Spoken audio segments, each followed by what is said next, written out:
이솝우화에 나오는 이야기랍니다. 사자와 당나귀와 여우가 힘을 합쳐서 사냥을 했다고 합니다. 그리고 사냥을 하고 난 후에 이 세 동물이 서로 먹이를, 사냥감을 나누게 됐습니다. 사자가 당나귀한테 공평하게 한번 나눠보라고 했습니다. 그래서 당나귀가 공평하게 세 것으로 나누어서 분배하게 됐습니다. 그랬더니 이 사자가 공평하지 못하다고 하면서 당나귀를 잡아먹어 버렸습니다. 그러고 나고 이번에는 여우한테 한번 공평하게 나누어 보라 했습니다. 여우는 대부분을 사자 몫으로 돌리고 자기는 쥐꼬리만하게 얻어서 배분했습니다. 그때서야 사자는 잘 공평하게 분배했다고 했습니다. 그러면서 여우에게 너는 어떻게 해서 이렇게 지혜를 얻을 수 있었느냐, 어떻게 난 거냐 그렇게 물었답니다. 그래서 여우가 사자에게 어떻게 대답했을까요? 여우는 이렇게 대답을 했답니다. 어떻게는 뭘 당나귀가 죽는 것을 보고 얻었지 했다고 합니다. 여우가 당나귀가 죽는 것을 보면서도 당나귀처럼 했다면 여우는 사자의 밥이 되었을 겁니다. 이러면서 여우는 생각이 있는 것이고 지혜가 있는 것이었습니다. 사실 여우는 동물입니다. 여우가 동물이고 또한 지혜로도 하지만 사람보다 더 지혜로울 수는 없는 겁니다. 근데 사람이지만 어떤 경우에는 생각이 없고 지혜가 없는 경우가 종종 있습니다.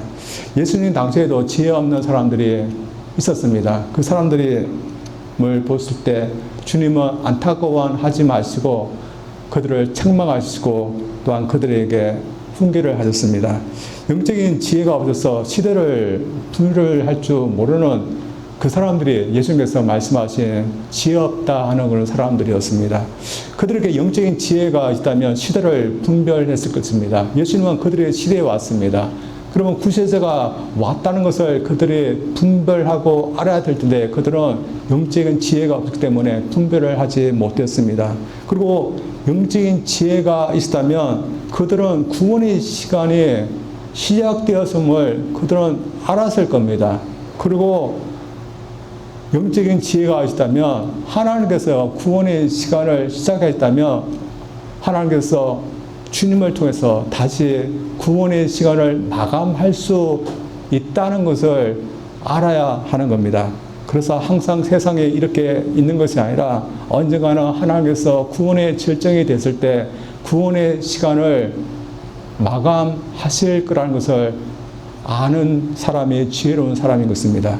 이러면서 오늘 이 시대에 무슨 일이라고 일어나고 있는지 얼마나 사람들은 분별하고 있을까요?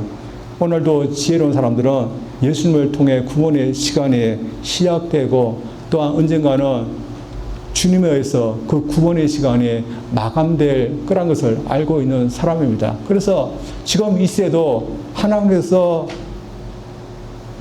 생각하시는 그 마감의 시간을 향해서 시간이 흘러가고 있는 겁니다. 그래서 언젠가는 하나님께서 이제 충분하다, 마감의 시간이다. 그러면 구원의 시간도 끝이 나는 것입니다. 그래서 지혜로운 사람은 자신이 하나님의 정하신 이 끝을 향해서 가고 있다는 것을 늘 인식하면서 사는 사람인 것입니다. 이러면서 저희들은 지혜로운 사람들일까요? 저희들은 주님의 재림이 하나님의 정하신 구원의 절정이며 끝임을 우리는 알고 있습니다. 이러면서 저희들은 지혜로운 사람이라고 생각합니다. 따라서 저는 오늘날에도 저희들은 주님의 재림을 믿고 있으며 또한 저희들이 언젠가 주님 앞에 설 것을 믿고 있다고 믿습니다. 오늘날 세상의 지혜로 따진다면 주님께서 다시 재림한다는 것, 또한 저희들이 죽어서 주님 앞에 선다는 것, 이것은 허무맹랑한 믿을 수 없는 어리석은 생각처럼 그렇게 들릴 수 있습니다. 그러나 영적인 지혜가 있는 저희들에게는 앞으로 구원이 있을 거라도 알고 있고 주님이 재림하실 거라도 믿고 있는 겁니다. 이러면서 저희들은 이런 것들에게 어떻게 준비해야 되는지 저희들 알고자 하고 합니다. 먼저 늘 주님의 재림을 인식하면서 사는 것이 지혜로운 삶인 것입니다. 주님께서 오늘 말씀을 하실 때 아직 예루살렘에 가기도 전이었습니다. 예루살렘에 왜 가시는 걸까요? 예수님은 그곳에서 십자가를 지시고 우리 인류의 죄를 씻기 위해서 가시는 것입니다. 그래서 예수님은 그곳에서 죽으시고 부활하시기도 전이었습니다. 예수님께서 십자가에서 죽는 것은 사람들이 어떻게 생각할까요? 얼마든지 십자가에서 죽을 수 있다 생각합니다. 그러나 부활하는 것에 대해서 어떻게 생각할까요? 부활은 할 거라 생각하지 못할 겁니다. 불가능하다. 왜 그렇게 생각합니다? 왜냐하면 죽은 사람이 어떻게 살 수 있는가? 불가능하기 때문입니다. 근데 예수님이 부활하기 전에 예수님은 죄를 왔을 거다. 이런 말씀을 하고 계시는 겁니다. 사람들이 보기에 얼마나 황당한 말씀이었을까요? 그러나 부활이 불가능했지만 예수님은 부활했습니다. 따라서 예수님의 부활이 없을 것 같지만 예수님은 반드시 재림하실 것입니다. 따라서 2000년 전에 말씀하신 말씀이지만 오늘날도 예수님이 재림이 있을 거다. 저들은 믿어야 되고 또 나가서 예수님이 오실 것을 준비하라. 저들은 사람들에게 이야기해야 될 겁니다. 따라서 여러분 나가서 이렇게 얘기해야 되는데 여러분 나가서 주님의 재림이 있을 거다. 여러분 이야기하면서 지나고 다니십니까? 1년 내내 한마디도 못하고 살았을지도 모릅니다.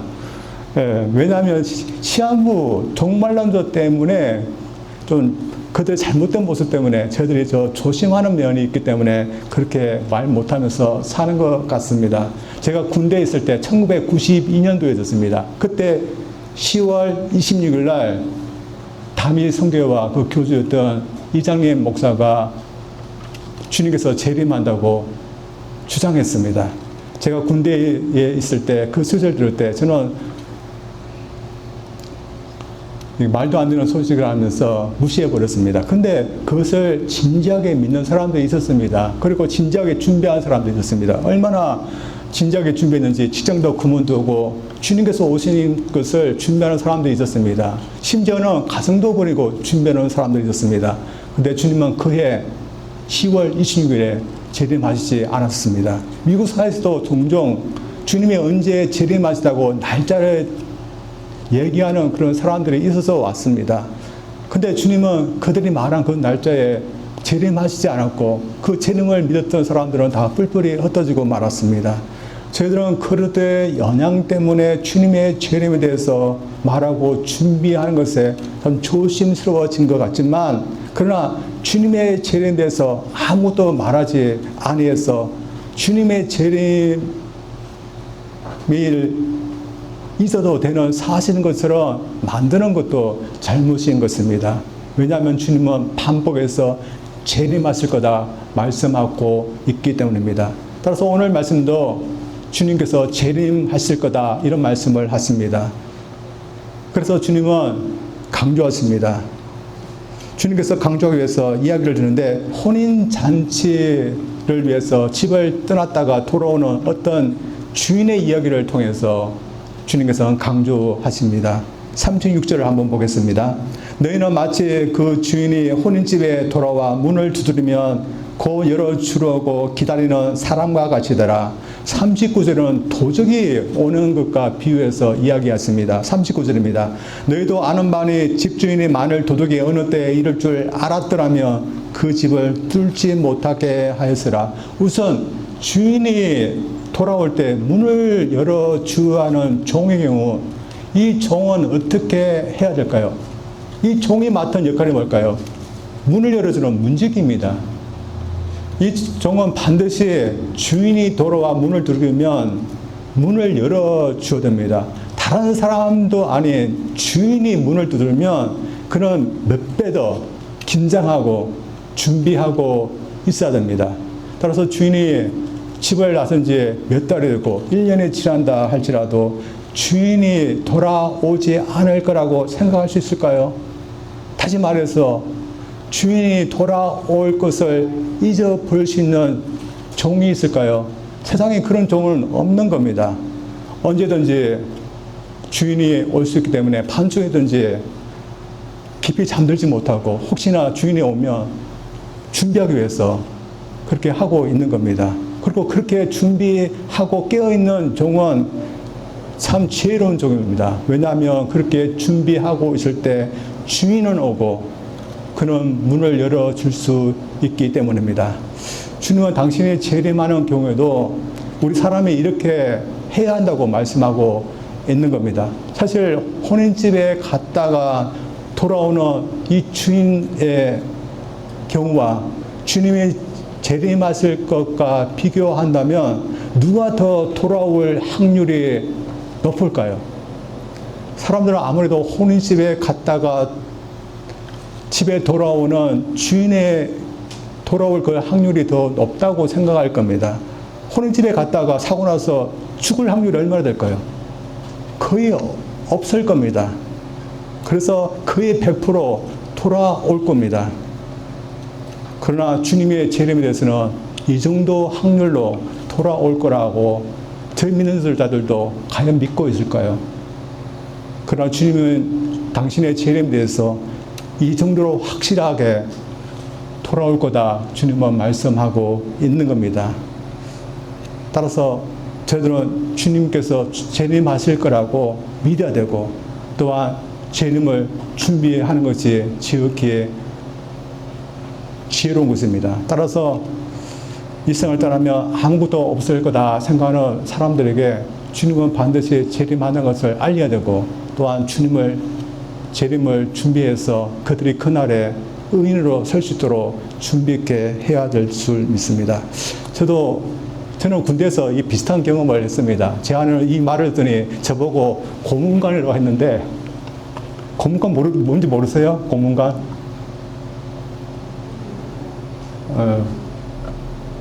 고문관. 예, 고문관. 예, 예, 제가 오늘 제가 말씀드리는 건 군대에 간사란 거 있습니다. 사병들은 내무원 생활하지만 하상관 같은 그런 직업군인들은 관사에서 머물면서 생활했습니다. 제가 있던 그곳에도 연대 내에 그 관사가 있었습니다. 근데 관사를 청소하고 또 관리해주는 일을 제가 상병일 때 관사병으로 이렇게 책대해서 관사병이 되었습니다. 그때만 해도 제가 연대본부 교육계로서 내무원 생활을 하면서 있었는데 관사에서 관사병으로 있으라니까 너무 좋았습니다. 그래서 제가 편하게 한 달 정도를 관사병으로 있었습니다. 그래서 참 좋았는데 그때 제가 참 잊고 있었던 것이 있었습니다. 언제든지 중대장, 대대장, 연대장 그런 장교들이 시차를 올 수 있다는 것을 저는 잊고 있었습니다. 제가 그 사실을 잊고 있었던 이유는 중대장만이 낮에 몇 차례 왔다 갔던 것이 전부이기 때문에 그렇게 오리라고는 생각을 하지 못하고 있었습니다. 그런데 어느 날 아침 사단장이 관사에 온 것이었습니다. 사단장이 별 2개입니다. 아침 6시쯤에 온 것 같습니다. 아침 6시면 기상을 해야 되는 건 날씨인데 시간인데 저는 뭘 하고 있었을까요? 긴장을 풀고서 잠을 자고 있었습니다. 제가 그때 영창에 갈 뻔 맞습니다. 영창에 가서 몇 달을 살고 말 뻔 맞는데 대신에 영창에는 가지 않고 이 좋은 보직에서 해직을 당하고 벌로서 연병장을 중문장을 한 채 산비박기를 돈 적이 있었습니다.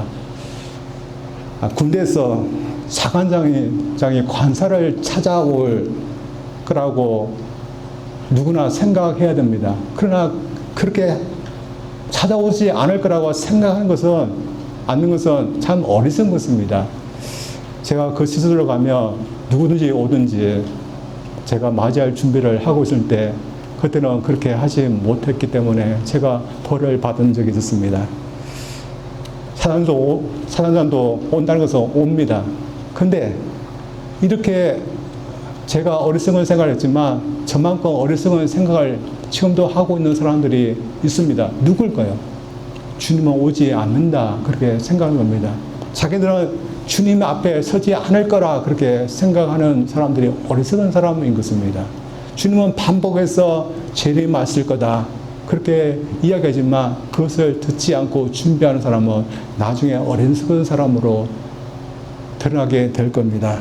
따라서 저희들이 주님이 반드시 오실 것이기 때문에 저희들 준비하고 의식하면서 살 수 있는 저희들 되기를 주님으로 축원드립니다.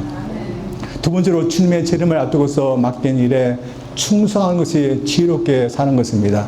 40일부터는 주님이 또 다른 종을 통해서 충성스럽고 성실하게 사는 것이 지혜라는 것을 가르치고 있습니다. 40일부터 읽어보겠습니다. 주께서 이르시되 지혜 있고 진실한 청지가 되어 주인에게 그 집 종들을 맡아 때를 따라 양식을 나눠 줄 자가 누구냐? 주인이 이를 때 그 종이 그렇게 하는 것을 보면 그 종은 복이 있으로다. 반면에 어리석은 종에 대해서 이렇게 말씀하십니다. 45절부터입니다. 만일 그 종이 마음의 생각이를 주인이 드디어 오리라 하여 남녀 종들을 때리고 먹고 마시고 취하게 되면 생각지 하지 않은 날 알지 못한 시각에 그 종의 주인이 이르러 엄히 때리고 신실하지 아니한 자의 벌에 처하려니. 예수님이 이번에 예로 드는 그 종은 문지기 종보다 높은 위치에 있는 종의 경우입니다. 주인의 집안 전부를 책임지는 종입니다. 그 종은 청지기입니다. 종들 가정 중에서도 가장 높은 위치에 있는 그런 종인데 주인이 없을 때 집안 전체를 책임지고 관리해야 되는 그런 위치에 있는 그런 역할을 해야 되는 그런 종인 겁니다. 그런데 오늘 본문에 나오는 가장 높은 위치에 있는 이 종이라도 주인에게 충성해야 됩니다. 그가 주님 맡은 일에 충성하면 칭찬을 받는 거고 교만해서 충성하지 않으면 주인으로부터 벌과 책망을 받는 겁니다. 그래서 가장 높은 위치에 있는 종이라도 주인이 칭찬할 수 있고 벌하고 책망할 수도 있는 겁니다.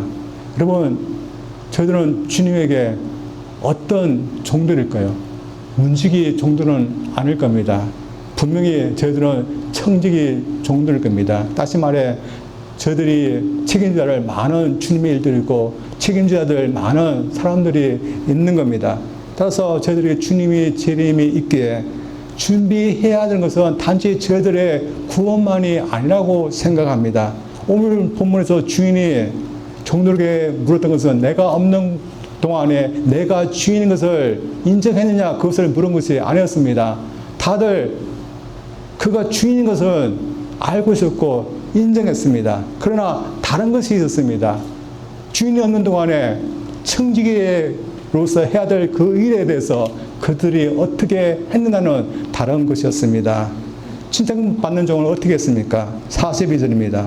주께서 이르시되 지혜 있고 진실한 청지가 되어 주인에게 그 집 종들을 맡아 때를 따라 양식을 나누어 줄 자가 누구냐. 42절을 보면 칭찬받은 종은 주인이 그에게 맡기지 청지의 그 일을 충실하게 성실하게 한 종입니다. 반면에 벌받고 책망을 받았던 종은 어떻습니까? 45절입니다.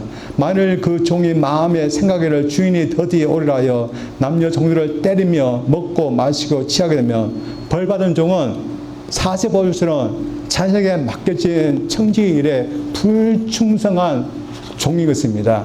집안일 종들의 그 일들을 잘 관리해 주는데 그 일은 하지 않고 악한 일을 하고 자신의 일만 한 것이었습니다. 이 집안의 주인도 반드시 돌아왔기에 주인이 맡긴 일에 충성한 종은 지혜로운 종이었고 불충성한 종은 어리석은 종이었습니다. 저희들이 주인이신 주님이 반드시 돌아오실 것이기에 주님 일에 성실하게 또한 충성스럽게 해야 하는 것이 지혜롭게 사는 것이라고 믿습니다. 따라서 저는 여러분들이 주님께서 오시는 그날까지 주님께서 여러분에게 맡긴 그 일에 성실하고 또한 충성스럽게 할 수 있는 그런 지혜가 있기를 원합니다.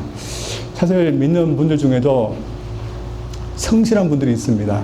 그래서 주님을 믿기 시작하자 믿는 것에도 성실하게 하고 주님께서 맡긴 일에도 성실하게 하는 분들이 있습니다. 그래서 예배 생활에도 성실하게 하고 기도 생활, 말씀 생활도 성실하고 또한 교회에서 맡겨진 일에도 성실하게 하는 분들이 있습니다.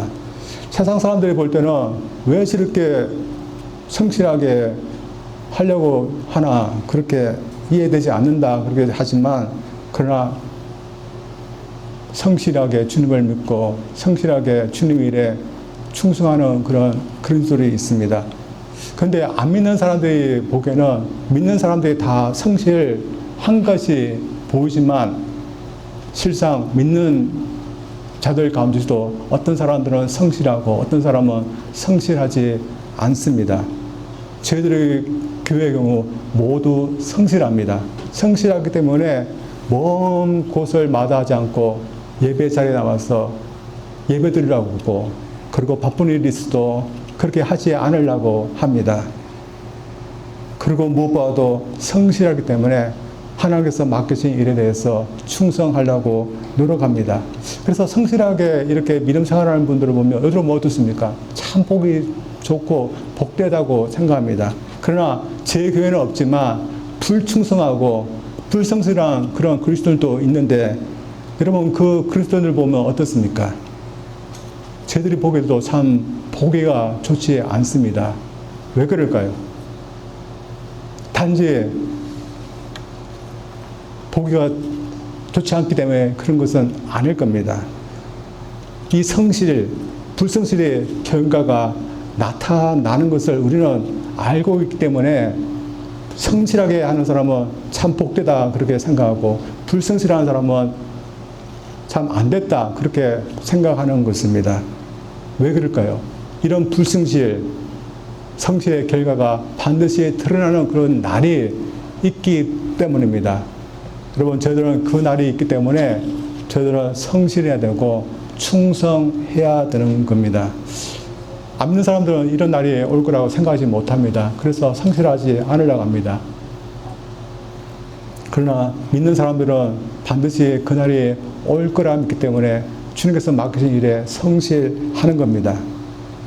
여러분 저희들이 노력하고 저희들이 준비하는 것이 드러나는 그런 경우가 있는 경우 저희들은 성실하게 하려고 합니다.